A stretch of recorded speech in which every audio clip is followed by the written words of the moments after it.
예, 이번에는 통신 시스템의 역사에 대해서 한번 우리 함께 살펴보도록 하겠습니다.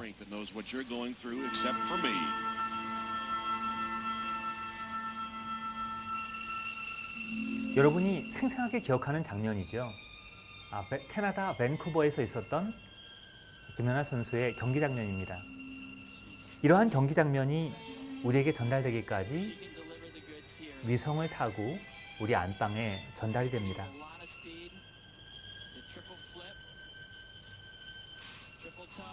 한편 쉬워 보이는 이러한 과정 속에는 아주 복잡한 통신 기술들이 숨어 있고요. 이러한 통신 기술이 발전되기까지 수많은 사람들의 공헌이 있었습니다. 우선 통신 도구의 변화라는 측면에서 살펴보도록 하지요. 예전 이집트에 여러분이 아는 것처럼 파피루스라는 풀잎을 가지고 글씨를 기록했던 파피루스가 있습니다. 그리고는 나팔이나 드럼을 통해서 우리가 특히 전쟁 중이라든가 아니면 어떤 행사를 위해서 의사표현을 했었죠. 그리고 이러한 것들을 전달하는 배달 역사가 시작이 됩니다. 기원전 490년 전에는 힐리오그라파라는 통신 방법이 있었는데요. 이것은 거울을 이용해서 태양빛을 반사시키고 일렁일렁 지금의 마치 몰스 부호처럼 메시지를 전달하는 그런 장치를 만들었습니다. 그것이 힐리오그라프고요. 그 이후로도 첫 번째 신문이 생성이 됐고 그리고 비둘기를 이용한 메시지 전달 기법이 나오기도 했지요. 기원 후 1000년 정도에는 깃털을 이용해서 펜을 만들게 돼서 글씨를 쓸 수 있게 되었습니다. 나중에는 연필도 나왔고요. 그리고 배들이 서로 깃발을 가지고 서로 연락하는 방법들을 개발을 하게 되고 그것들을 보통 우리가 세마포라고 표현을 합니다. 타이프라이터, 드디어 전신이 나오고요. 그리고 텔레폰을 통해서 음성을 보낼 수 있게 되죠. 그리고 라디오 컴퓨터가 나오면서 아주 비약적인 발전을 하게 됩니다. 지금 우리는 5세대 통신을 목전에 두고 있습니다. 이러한 모든 통신의 역사 그리고 발전 속에는 전기에 대한 인류의 이해도가 큰 공헌을 하게 됩니다. 사람들은 번개가 칠 때 매우 두려워했죠. 소리가 크기도 했지만 이 번쩍이는 빛 때문이었습니다. 사람들은 아주 오래전부터 전기 뱀장어의 존재를 알고 있었습니다. 나일강에 있었던 전기 뱀장어는 물고기들의 수호자로 불렸었습니다. 이것들과 일렉트리커스, 일렉트리시티의 그 원조가 되는 라틴어인데요. 그 원래 어원을 보면 of amber, amber는 호박입니다. 호박의 성질을 띠는 이런 뜻을 가지고 있는데요. 호박이라는 것은 여러분이 아시는 것처럼 나무의 송진이라든가 이런 것이 화석이 된 것이 호박이죠. 근데 이러한 호박의 특징 중에 하나는 어떤 가죽이라든가 털에 이렇게 문지르게 되면 다른 것들을 잡아당기는 특징을 가지게 됩니다. 그래서 무언가를 잡아당기는 것을 우리가 일렉트리커스라고 했었어요. 이러한 것들을 서로 복합적으로 이해하게 됐던 것들이 시간이 지나면서 사람들은 번개도 전기다. 프랭클린이 유명한 연실험을 통해서 확인하게 되고요. 그리고 이 갈바니는 개구리 뒷다리 실험을 통해서 신경 전달을 하는 것이 역시 전기다라는 것을 발견하게 됩니다. 별도로 떨어져 있던 이러한 전기 그리고 뭔가 쇠붙이를 잡아당기는 자석 이 두 가지를 연결시키는 작업이 드디어 나오게 됩니다. 큰 공헌은 프랑스 볼타의 이런 전지에서 나올 수가 있습니다.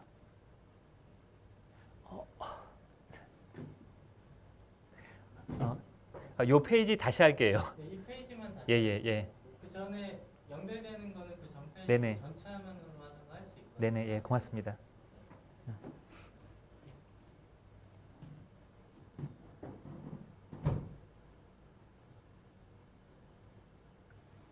별도로 떨어져 있던 이러한 전기적인 현상과 쇠붙이를 당기는 자기적인 현상이 연결되어 있다는 것은 그 이후에 사람들이 이해하게 됩니다.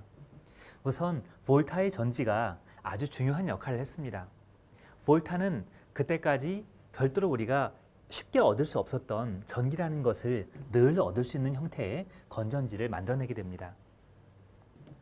그리고 그 후에 웰스텟은 전기가 통할 때 그 근처에 있는 나침반이 움직이는 것을 알게 되죠. 나침반은 자기의 반응을 하는데 전기하고 연관이 있구나 라는 것을 드디어 알게 됩니다. 그 이후에 드디어 패러데이가 나옵니다. 이 패러데이는 세계 최초의 모터, 세계 최초의 발전기를 만들어낸 사람입니다. 이것이 세계 최초의 모터인데요. 패러데이의 모터라고 불립니다. 어떻게 동작하냐면은 이 용기 속에 수은이 있습니다. 이 수은을 사용한 이유는 전기가 통할 수 있도록 만들어주는 건데요. 수은은 액체지만 전기를 잘 통과시킵니다. 그래서 볼타에 전지를 연결시켜서 이렇게 이런 식으로 전류가 흐르게 됩니다. 여러분 유명한 FBI 플레밍의 왼손 법칙 이게 알 겁니다. B는 N극에서 S극으로 흐르는 자속을 뜻하고요. 그리고 F는 힘을 뜻하고 I는 전류의 방향을 뜻하죠. 모터에서는 이렇게 자속 방향과 전기를 주면 힘이 생기는 그런 원리를 이렇게 이용을 하고 있습니다. 이 패러데이가 발명한 이 모터는 여기에 있는 이 구리선이 가운데 있는 영구자석 선 그 주위를 빙글빙글 도는 형태로 구현이 되어 있습니다. 한편 또한 발전기는 플레밍의 오른손 법칙을 이용하게 되는데요. 역시 FBI를 우리가 기억을 하지요. 여기에 있는 것처럼 이 원판이 빙글빙글빙글 돌면은 전기가 발생합니다. 어떻게 전기가 발생하냐면은 여기 있는 것은 말급 자석으로 되어 있습니다. 그래서 N극에서 S극 쪽으로 이렇게 자속이 흐르고요. FBI니까 자속이 N극에서 S극으로 흐르고 그리고 힘을 주어서 이렇게 디스크를 돌리기 때문에 이렇게 위로 이렇게 올라가게 되겠죠. 그러면은 전류는 이쪽 방향으로 이렇게 흐릅니다. 그래서 흐르는 전류를 모읍니다. 바깥쪽에 여기 보시면은 이렇게 디스크에서 항상 늘 닿도록 되어 있고 중앙에 있죠. 이 두 개 사이로 늘 전류가 흐르게 됩니다. 이렇게 발전기를 만들어냈습니다. 지금은 이러한 모터와 발전기가 수많은 데에 사용되고 있죠.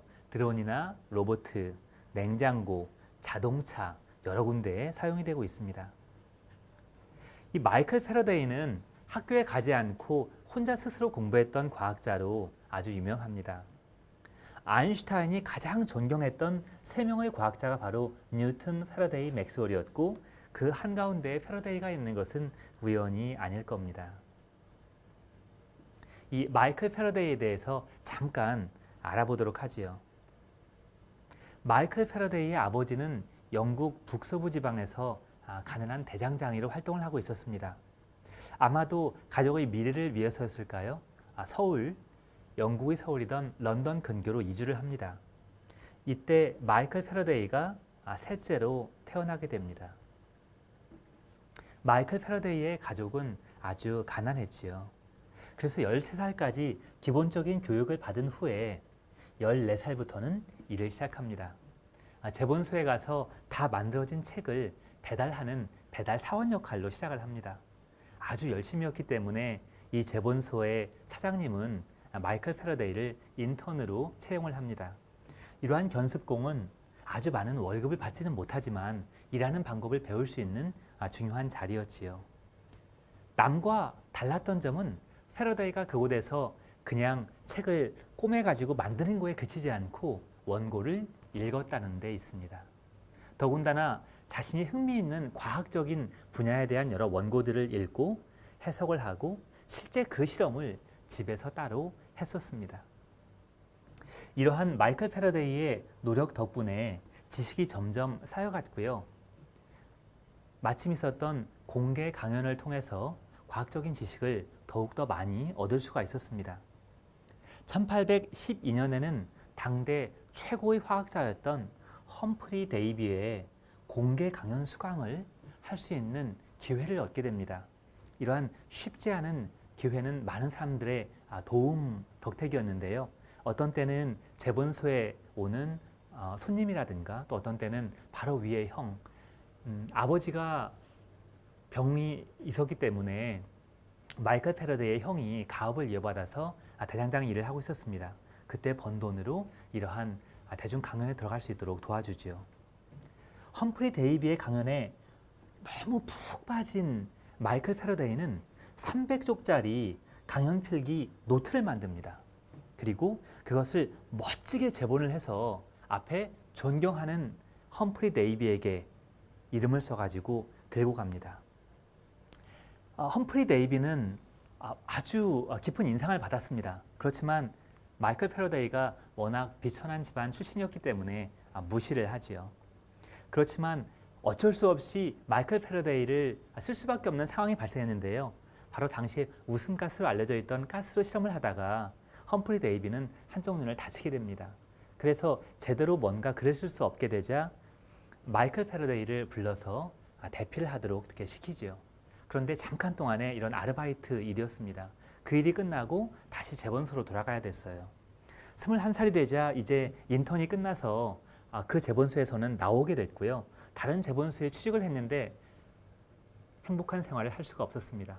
그래서 마이클 패러데이는 꼭 험프리 데이비의 그 실험 조수가 되고 싶었어요. 편지를 다시 씁니다. 근데 마침 1813년에 그때 데이비의 실험 조수로 있던 사람이 사고를 칩니다. 연애 끝에 도망갔다는 일화가 있습니다. 그래서 그 자리에 마이클 패러데이가 들어가게 되죠. 이렇게 들어가게 된 영국 왕립연구소, 그곳에서 평생 일생을 마이클 패러데이가 보내게 됩니다. 바로 다음 해에 험프리 데이비는 18개월 동안 유럽 여행을 하면서 당대 최고 과학자들과 함께 교류하는 여행을 계획을 합니다. 그런데 험프리 데이비를 따라가야 되는 하인이 너무나 고되고 어려운 일들이 예상되기 때문에 안 가겠습니다 라고 버팁니다. 그러자 할 수 없이 험프리 데이비는 마이클 패러데이를 데리고 갑니다. 짐을 나르고 옷을 입혀주고 시중을 드는 허드렛 일도 함께하는 일이었습니다. 심지어 험프리 데이비의 부인은 마이클 패러데이와 함께 식사할 수 없다고 하면서 바깥에서 하인들과 함께 식사를 하도록 했습니다. 이 당시에 마이클 패러데이는 너무나 상처를 많이 받아서 과학자 일이고 뭐고 다 때려치고 집에 가고 싶을 정도였다고 합니다. 근데 용케도 참아내죠. 이렇게 유럽 투어를 다녀오면서 가장 큰 소득은 뭐였냐면 당대 최고 가는 과학자들과 이야기를 하며 배울 수 있었다는 겁니다. 마이클 패러데이는 대학교를 다니지는 않았지만 28개월 동안 그 최고의 과학자들과 이야기하며 마치 대학교를 다닌 것과 같은 큰 수확을 얻게 됩니다. 그 이후에도 다른 과학자들을 도우면서 다양한 실험을 수행을 합니다. 1821년에는 모터의 원리 및 실험 결과를 논문으로 발표하게 되고요. 1826년에는 금요일 과학 강좌를 열고 크리스마스 특강을 최초로 개최하게 돼서 이러한 전통이 지금도 이루어지고 있습니다. 그리고 1831년은 전자기 유도 현상을 규명했고요. 변압기, 발전기들의 기초를 닦게 됩니다. 이렇게 잘 나가는 마이클 패러데이를 험프리 데이비는 못마땅하게 생각했습니다. 그래서 왕립학회 회원이 되는 것도 반대표를 던졌었죠. 그렇지만 수많은 사람들의 성원에 힘입어서 왕립학회 회원이 되고 더군다나 왕립학회에 가장 그 회장이 되도록 추대를 받기까지 합니다. 그렇지만 마이클 패러데이는 거절을 하죠. 그리고 영국 왕실이 주는 기사자기도 거절을 합니다. 저는 나이트 마이클 패러데이보다 평범한 인간 마이클 패러데이로 살겠다라고 말을 합니다. 1840년대가 되면서 건강이 악화됐고 1867년 생을 마감합니다. 이러한 마이클 패러데이의 공헌은 지금도 콘덴서를 얘기할 때 단위 페럿이라고 하죠. 그 이름을 기리기 위해서 페럿이라는 단위를 사용을 합니다. 죽은 후의 무덤도 영국 왕실에서는 뉴턴이 묻혀 있고 왕과 여왕이 묻혀 있는 웨스트민스터 사원에 묻힐 것을 권유를 합니다. 물론 생전의 일입니다. 그렇지만 마이클 패러데이는 그마저도 거절하고 평범한 인간으로서 그리고 필라소퍼, 철학자로서 기억되기를 희망합니다. 이 유튜브는 19분짜리인데요. 여러분이 시간을 내셔서 집에서 이 전체 도큐멘터리를 꼭 보고 왔으면 좋겠습니다. 수업 시간에는 이 다큐멘터리 내용을 가지고 서로 토론하는 시간을 갖도록 하겠습니다. 마이클 패러데이 이후 마이클 패러데이가 죽기 전에 드디어 맥스웰이 전자와 자기의 관계를 수식으로 풀어내고 패러데이에게 알려주죠. 드디어 당신의 생각이 맞았노라고. 그 이후로 맥스웰의 이론을 독일의 헤르츠가 실증을 통해서 전자기파가 존재한다는 것을 보여주게 됩니다. 그리고 이탈리아로 이러한 소식이 전해지고 구글리에모 마르코니가 인류 최초로 전신하는 데 성공하죠. 이제 전보를 보내는 것, 전파로 전보를 보내는데 성공을 합니다. 그리고 현대 통신이론이 아버지라고 불리는 클로드 이 샤논에 의해서 이론적인 학문이 꽃을 피우게 됩니다. 지금 우리는 이분들 덕분에 휴대폰을 통해서 자유롭게 통화를 하고 인터넷을 볼 수도 있습니다.